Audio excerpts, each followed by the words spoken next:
Où cela va-t-il s'arrêter? L'essence a atteint un nouveau sommet historique la semaine dernière, 1,57 € le litre de samplon 95. Le gasoil approche lui aussi de son record à 1,41 €. Une envolée des prix à laquelle assistent impuissants des millions de Français pour qui l'essence est un produit de première nécessité.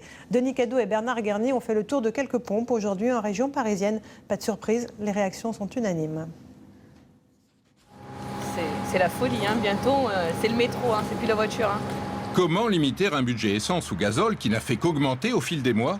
C'est la question que se posent beaucoup d'automobilistes avec souvent, pour seule réponse, rouler moins. De moins en moins. De moins en moins, parce que ça coûte cher. Rouler moins, sauf quand on est taxi et qu'il faut bien remplir son réservoir pour travailler. On ne peut pas travailler sans gasoil, sans carburant, à moins d'attendre des voitures électriques, et encore. Sinon, pour les particuliers, reste la solution purement psychologique de ne pas remplir tout le réservoir. Ah ouais, maintenant c'est 10 €, 20 €, on va pas mettre le plein, parce qu'on sait jamais. Hein. Avec le prix, on va jamais s'en sortir. Hein. Le prix, c'est un souci majeur chez les gens, oui, aujourd'hui.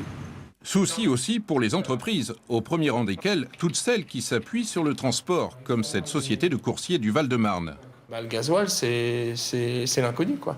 Voilà. En fait, c'est l'inconnu dans l'équation, le gasoil. Parce qu'on ne sait pas si dans 3 mois, on ne va pas arriver à 1,70 € du litre, quoi.